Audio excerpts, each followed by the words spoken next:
Hi everyone, this is Neo Lekgabo from the Politics of Politics. Our show is about political discussions with leaders from different political parties, especially those that will be contesting the 2024 elections. The voter turnout in South Africa has been low for quite some time now. And the one thing that is very clear that citizens are saying is that they do not find any of the political parties to have any message of hope for them. Well, that's why we started the show, because we want to bring them to come sit with us and engage with us. We ask them the hard questions and they have to answer them and inform you so that when you get to the elections next year, you are better informed in terms of what these parties stand for. One of my favorite quotes of all times is Winston Churchill, when he said, "There comes a time in the life of everyone where you are figuratively tapped on the shoulder for an opportunity to do a special thing. That opportunity which is unique to you and fitted to your talent. What tragedy when that moment arrives and finds you unprepared or unqualified for that which was supposed to be your greatest hour." South Africa is about to go into the finest hour in these elections. These coming elections in 2024 will be like no other elections. That is why we invite you to come with us every single week as we drop the episodes. Follow us on our social media platforms so you can get better informed. South Africa is not the only country that is going through this crossroads. There's even major democracies in the world that have gone through the same crossroad, where the people of that country had to stand up and make a decision on the kind of future that they want. The Americans went through the same thing in 1776 when they came out of Britain. And out of that was born a beautiful piece of charter, which they called the Declaration of Independence, which very clearly stated that they believed that all men, that they held the truth to be, this truth to be self-evident, that all men were born equal, endowed in them by the Creator with certain inalienable rights. And among those rights were life, liberty, and the pursuit of happiness. Kwame Nkrumah, after the independence of Ghana in 1963, also echoed the same kind of words when his country was at the same crossroads that South Africa is at. And his famous quote where he says, "Seek ye first the political kingdom, and all these other things shall follow." And he said, we either unite or we perish. This is the moment that we have to unite. What this show is meant to do is to inform you and unite all citizens around the things that we care about the most. Unemployment, crime, load shedding, all of these issues that need to be resolved. But in the middle of all the noise and the manifestos, there really needs to be a way of siphoning out what is true and what is fiction. And that's what this show is doing. And next up, we've got a very important guest who will be engaging with us around his party and what their vision is for South Africa. Stay tuned.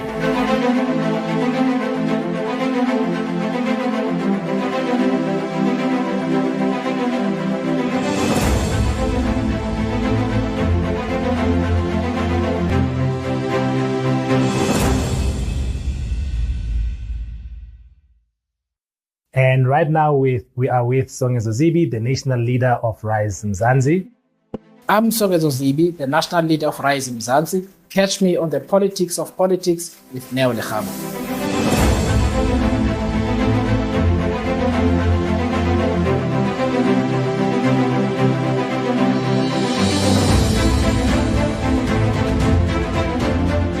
So Songezo, how has it been? How's things? How's Rise Zansi? Rise Zansi is growing fast. And sometimes I can't believe that we only really started sort of formally in April, given the growth in terms of geographical spread, number of people, but also just the energy and the excitement since we started. It's really been awesome. That's amazing. We're going to speak a little bit more about Rise Zansi, what it stands for and what you bring into the voters.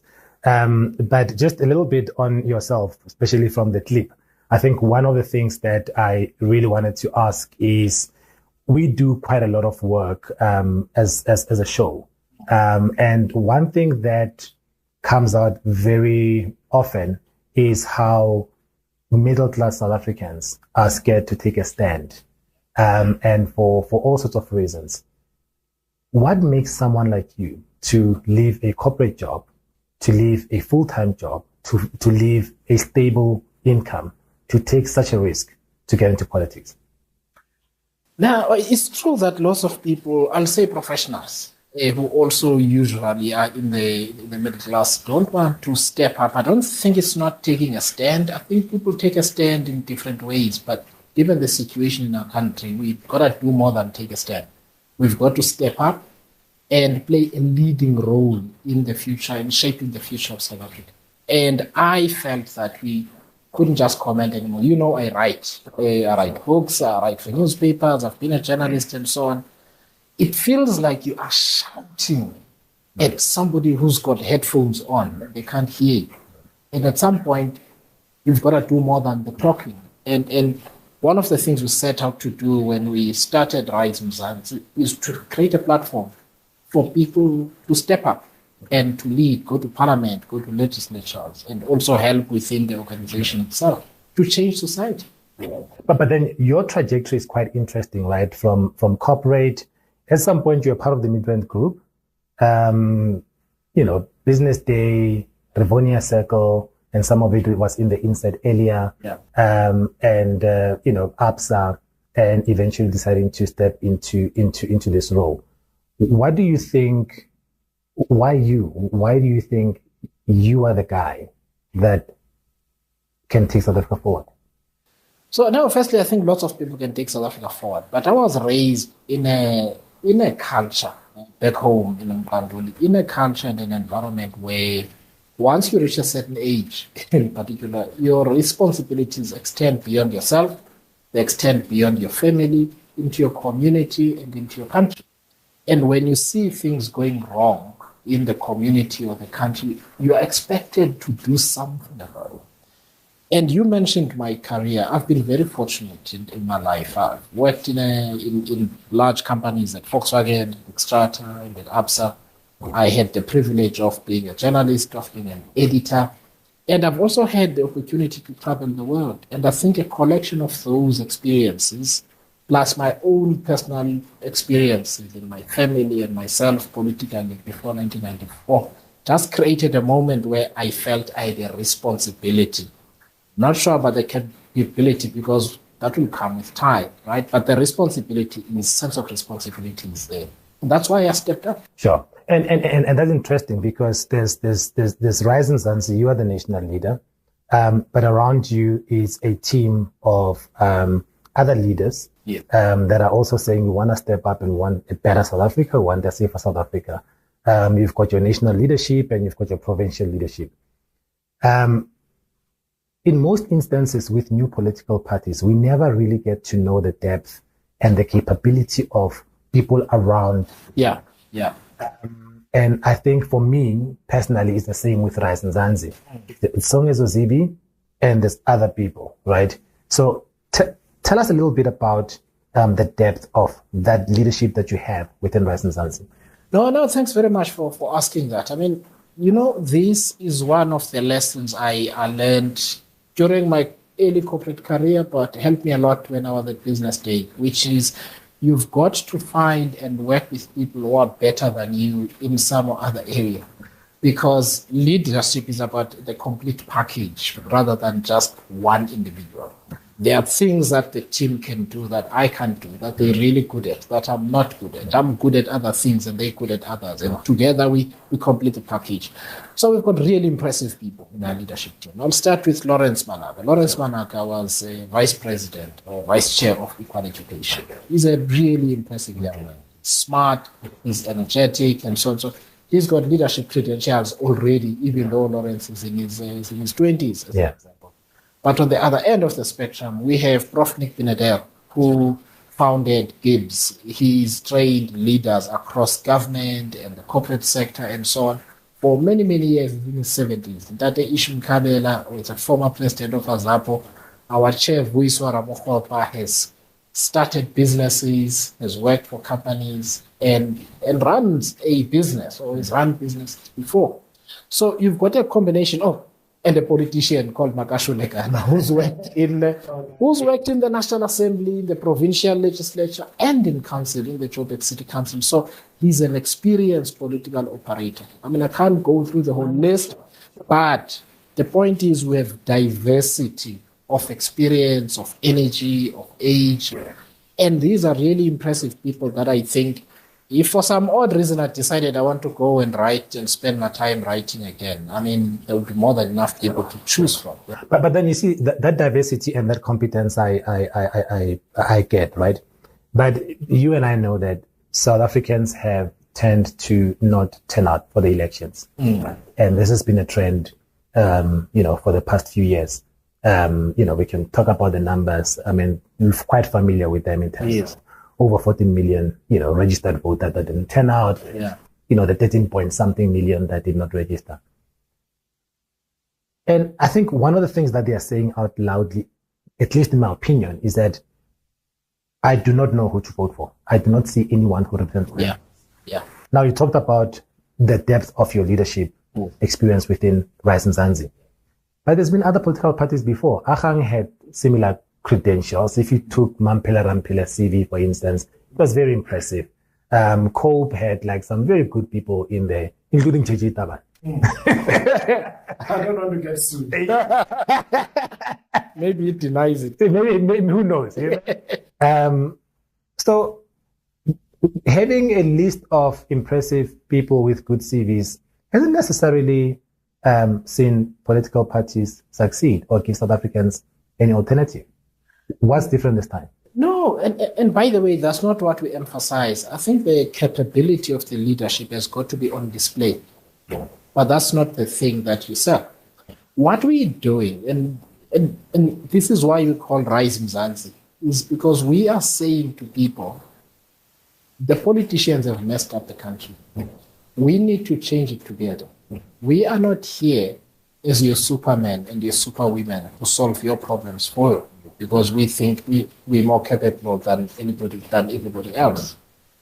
We're providing an opportunity for all of us to rise and do politics in the way that we think it should be done, to choose representatives in the way that they think should be chosen, and to hold them accountable in the way that they should be held accountable.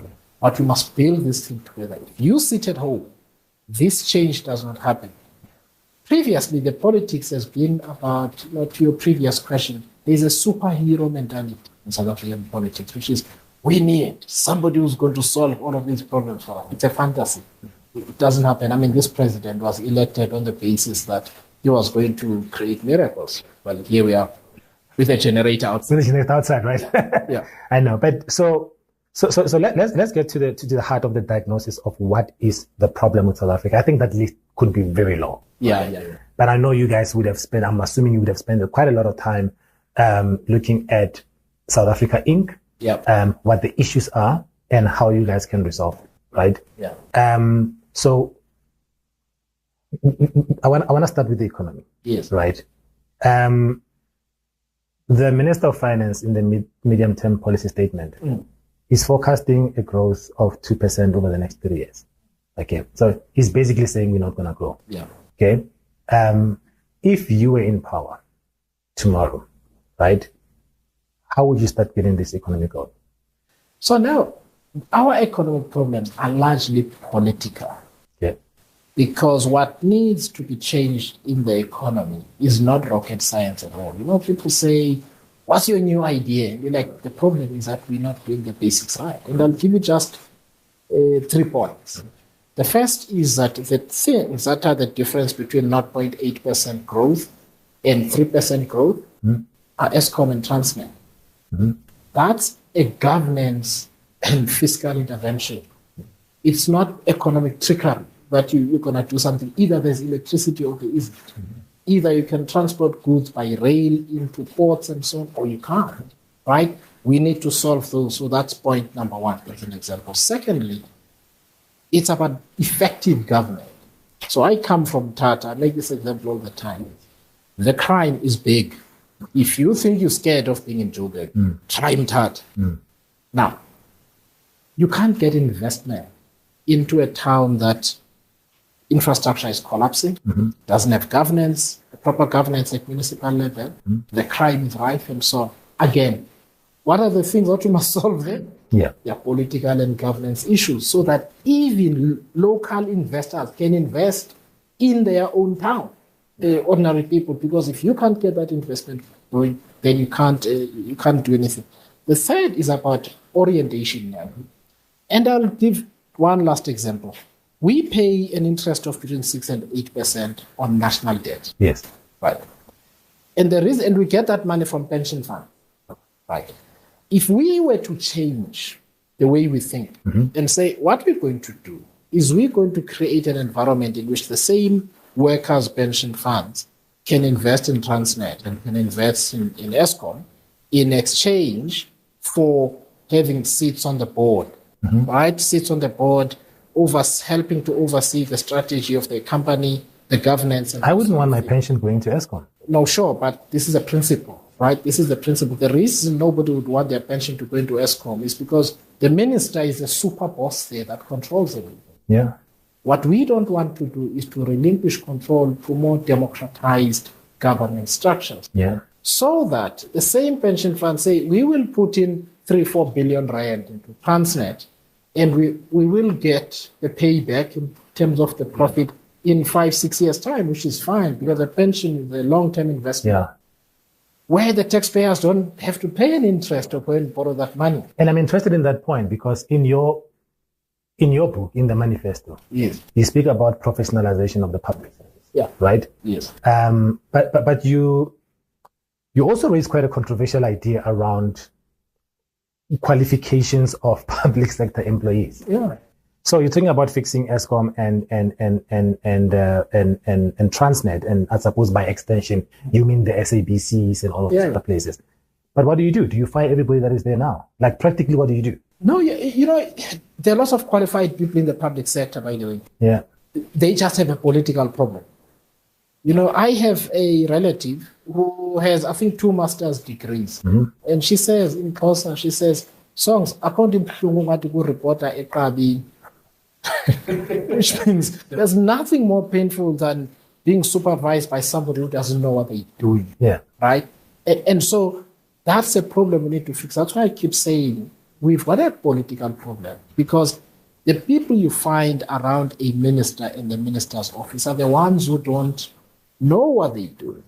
And therefore they misdirect the public servants and create a toxic political culture where they can't do their work professionally. I really believe that although some people would need to go, the majority of people, if you created the right political and work environment, their productivity will double. So there was an article in the Daily Maverick. You might remember it, and it was interesting for me how they had characterized your entry into the political scene. Yes. And the question was, is he a street fighter? Yeah. Or is he just a black elite? Yeah. Can he take on the likes of the Julius and the Banyaza Lesofis? Now, listening to everything else that you're saying now, it may very well make sense to someone that kind of like understand how the economy works. But populist messages win votes. Not they don't. Populist, listen, if someone stands up tomorrow and say, I'm going to give you land tomorrow, I'm going to renationalize everything the next day, that person gets more votes than you, Zips. Do you know what the largest number of voters do? Do you know who they vote for? Nobody. Right. What we've come to accept mistakenly is that the politics of theater and ugly spectacle. I mean, spectacle you need in politics, right? I've had to get used to it, right? I started preacher now, right? Yeah, but I saw you last week with food parcels. Was it last week? Was it 2 weeks back? But I saw your guys with food parcels. Well, why would you do that, though? So let me first finish the point. We'll come to the food parcels because that's important, by the way. Very, very important. Sure. So the point I'm making is what people are looking for are people who make sense. They don't want to be shouted. They've been listening to slogans for 30 years. Their lives have not improved. Even on the land issue, I tell people, you go to the Eastern Cape, you tell people you're going to expropriate land without compensation, and you are in a black community. They're going to ask you, whose land are you going to take? There are no white people here. So whose land are you going to take? Like, it's a solution that is designed to be catchy, but is not actually thought through. But when you talk about spatial planning, where sheep and goats and cattle should feed, where you build homes, where you build farmland and that sort of thing, people understand that. They say, okay, this makes sense. We should do that. So it's about treating people with respect. On the food parcels now. Yes. Do you know what I tell people? I had to ask you this. Do you know what I tell people when the subject of food parcels, especially when people talk about the ANC bringing food parcels? I say, listen, fetch everybody in your family. That's your money. It's the only time you're ever going to get your money back. Go and fetch those food parcels and come back and organize for Rise Zansi. Because these guys ordinarily eat your money. Yeah. So if they're food parcels, lock the house. Let everybody go and fetch food parcels. I think now the important thing to note is that, and I talk about this so often, hunger is a big thing in South Africa. Yeah. And because we do door to door and we go to community, you get to sometimes to a family and they say, I saw one of the stats that 81% of families, 81% of families in the country, they miss a meal a day. Yeah. So, now, like, people say we haven't eaten. Now, now, you don't want to talk about land to that person. Sure. You don't want to talk about jobs. Sure. Now, they're going to get a job when? So if you can help that family, because we encourage our volunteers to solve small problems. Yeah. So if there are 3-4 families that haven't eaten for 2 days, man, don't promise them something that's going to happen in a year's time. Bring the food. Okay. One of the issues linked to the economy that I want to get your comment on, and I want to move to coalition politics, right? Is the issue of BEE. Yes. What is Rise Zansi's stance on BEE? I mean, you've got South Africans that have been promised since 1994 that there will be transformation of the economy. But all it means really is a code for everybody who's close to Mokhatlo. Yeah. That's the guy who's... There's almost seem to be... Some people must eat for the rest of us. Yeah, it almost seems to be a spectrum of blackness. Right? And others are blacker than... If you're close to the ANC, you are blacker than everybody else and all the opportunities go to you. Do you think BEE has worked? Not the way the ANC has been doing it. Because they've also, in effect, defined it the way that you say. So we're saying more BEE for more people. Right? There are 3 types of exclusion, quickly. The first is that there is about hundreds of thousands of kids each year who don't finish matric. They can't be included in any way in the economy. No skill, no hope. They fall into alcohol abuse, drug abuse, hopelessness, depression, mental issues, and so on. It's a fact. People mention this in communities all the time. We've got to change our mindset and say the most important thing you can do for the black child is to make sure that each and every child has food to eat, they can concentrate in school, they finish matric, they get a skill. Then they can think about a side hustle and starting something, because you've got something that you can do. So that's the first thing. The second thing now, invest in 100% black-owned and woman-owned businesses. That's it. If somebody wants to buy 2% of a large company, the pension funds must do that. The workers' pension funds, the trade unions, and all of these guys must do that with that money. Focus on building black-owned businesses, right? And if you're going to use government money, use it for that purpose, because then you begin to transform the ownership of the economy. What does it say, though, to like white, colored, and Indian entrepreneurs? No, by black, that's what I mean. Black in the wider definition. If you're Indian. I'm including white. I'm saying, what does it say to a young... Yes, here's the beauty of it now. It's that if the idea is merit and you get a white investor in your company, this is fine, right? The point I'm making is, there is this idea that BEE can only happen with large white-owned companies. And black people need to get 2% here, 3% there, and that sort of thing. The economy grows and economic prosperity grows through significant ownership of assets.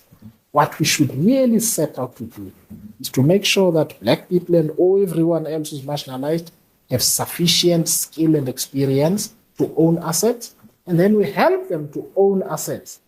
This thing must switch, where a white person says, I'm going to invest in Neo's business. And for you to do that, you've got to be in government. And as it stands right now, looking at the numbers, doesn't look like any of the new parties, Rise Zansi included, BOSA and everybody else, are going to get big enough numbers to dislodge the ANC. There has been a multi-party charter, which is comprised of 7 political parties, which, together cobbles up about 32% or so of the electorate. There has been, as far as I understand, invitations for you to join the multi-party charter. You said no. Yes. Why? Because the divide in South African politics is not between the ANC and the EFF on the one hand and the DA and everybody else. The big divide, as you said in one of your questions, is between 28 million South Africans and the politician, right? We have been building and growing on the basis that we are not them. We are now being asked to go and join them. And this was done even before we even had a convention. Now, when you do that, you can't claim to be propagating honest politics, where you go and you make arrangements about who's going to get what position. What we're clear about is that there will be a coalition government next year. And we will play a significant role in the shape of that coalition government and the legislative agenda in Parliament. But how do you say no to the multi-party charter and say, you signed the coalition agreement with MOVE?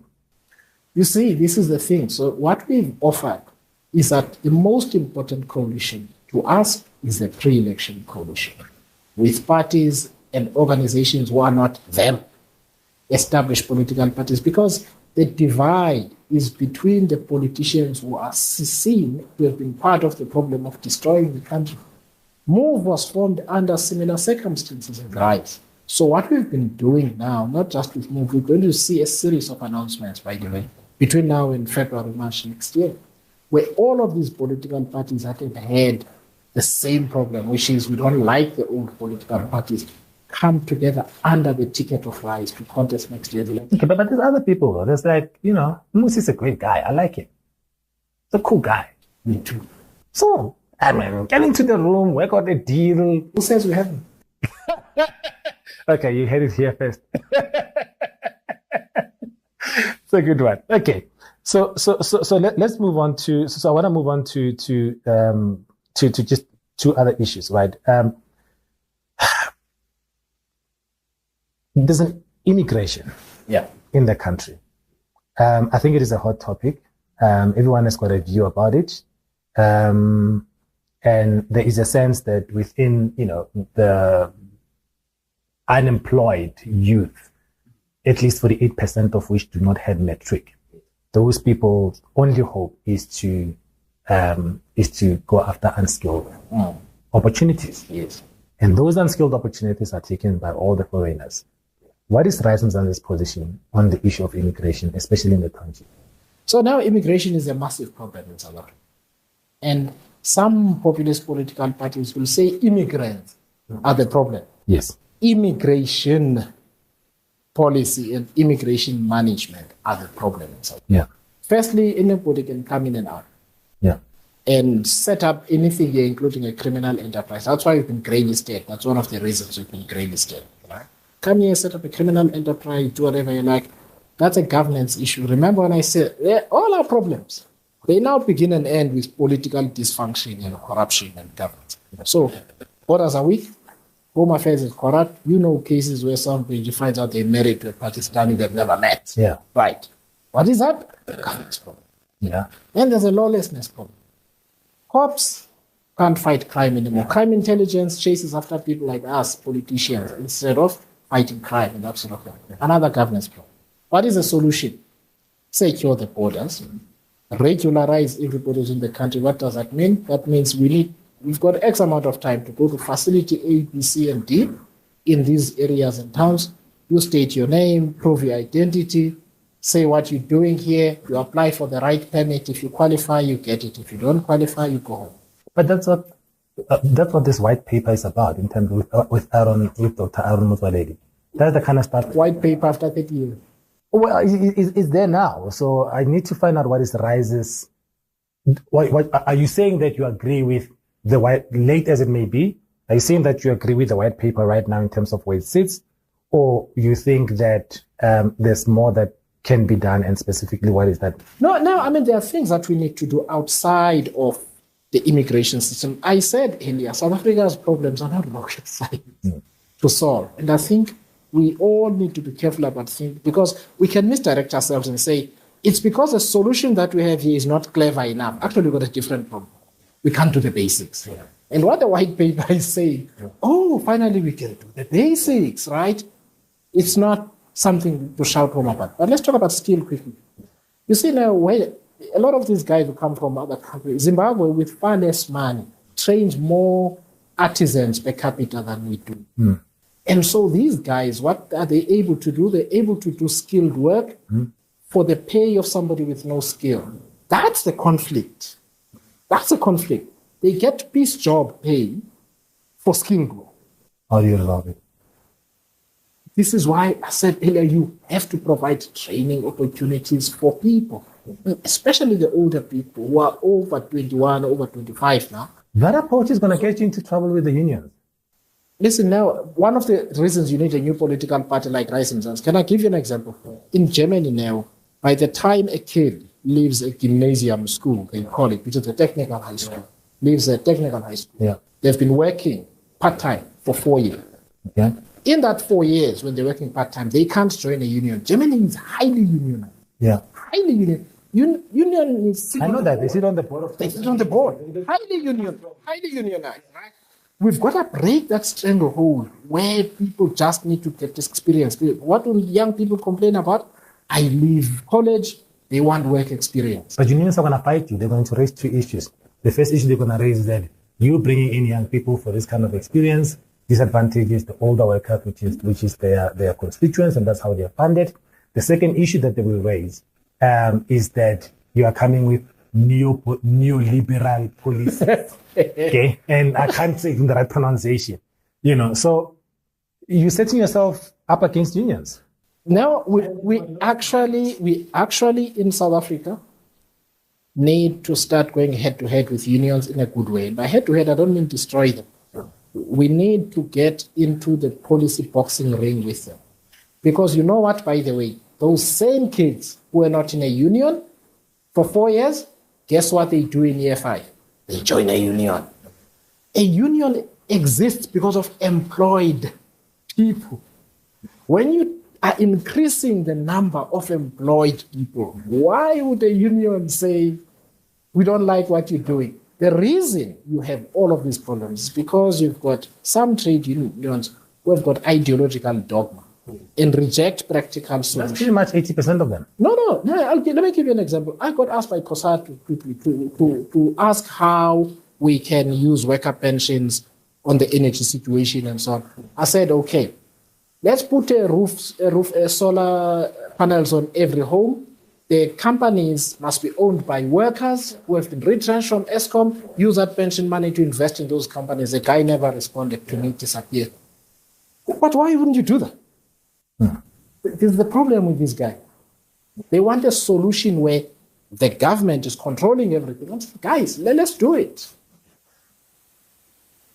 The elections are held tomorrow or next month, whenever that is. What is your forecast? Where do you think Rise Zansi will be? We will at least be in the top 5. Yeah. And we know that for a fact because we're growing our supporter base at a rate of 20,000 a week now. Why should people believe you, though? You're a new party. Which aspect? As a party. Yes. You're a new party. You have no track record of governance. You have no track record of even opposition. Why should they trust you? Why should they say, these are the people that I want to go with? There are two reasons. Yeah? Reason number one is their experience of our people on the ground, because we've got an increasing thousands of volunteers now on the ground. Secondly, it is what we stand for and what we propagate. To your point about experience, what is our experience of the people that have been in government for 30 years? Is it good? We can't stick with them, right? That's the point.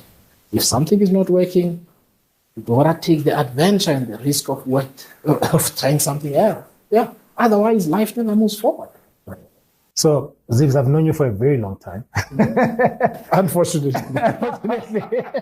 And thank you for coming through. Thank you so much. It's I was telling Jakey this story, and I told you the story, right? So a few years back, 15 years back, I think it was, this man calls me. He's like, hey, listen, we need to do something. We need to go somewhere. Hey, he explains this story to me. etc. I'm like, okay, what are we going to do? We need to drive to Durban. Oh, I remember that. I'm like, geez, okay. I remember that. And it's very interesting because we're supposed to drive to Durban, right? And at the time he was, following a lead, trying to understand what happened to his brother, And I'm going to say brother, I'm not going to say cousin because it's brother. His brother who had gone to exile and so we get in a car. I'm like, I say, when are we going? I think we left at like 4 in the morning. Left at 4 in the morning. Yeah. Something like that. Now the plan is to drive to Durban and drive back the same day. So we're going out, we're driving and we're looking for this woman called Phyllis Naidu. We get to Durban, we get lost just before GPS. Yeah. Before ways. We get to Durban, we get lost, she gives us direction, we get into this woman's house, a beautiful house, well looked after and everything else. And we sit, and this woman, Zibi explains to me at the time that she used to help young comrades, skip the country. And Zibi is looking for his brother who was lost, who went to exile, but never came, passed away in exile at the time of the cases. So this woman brings this album. Remember that? I remember that album. Hey. Album of kids that were shot and killed by the apartheid police security system. We go through this. Some of them, the faces are, you can't see who they are, etc., etc., etc. Zibi doesn't find this, what he's looking for. And towards the end, this woman says, there's other pictures that I have. I don't think it's him, but he brings these pictures. Yeah, I remember. And I don't know what I was doing. I wasn't paying attention though. And, because in my head, we're done. We need to go, we need to go. And Songezo opens this album, right? And there's like dead silence in the room, right? Jeez, my friend here breaks down badly. Because he had found his brother, and he's like, I'm not sure, but I think it is, whatever the case is. And the room just becomes like, it was tough. Seeing him like that was tough. We get into the car eventually, we drive back, and he says to me, this can't be. This is not what my brother would have died for, and I think that moment and that drive back home, showed me the man that you are, my man. And I know that you are sincere. I know that you are sincere. Every time I think of that journey and, like how I saw you that day, I know that you want to make this, it must be worth something. Yeah. Oh, thank you.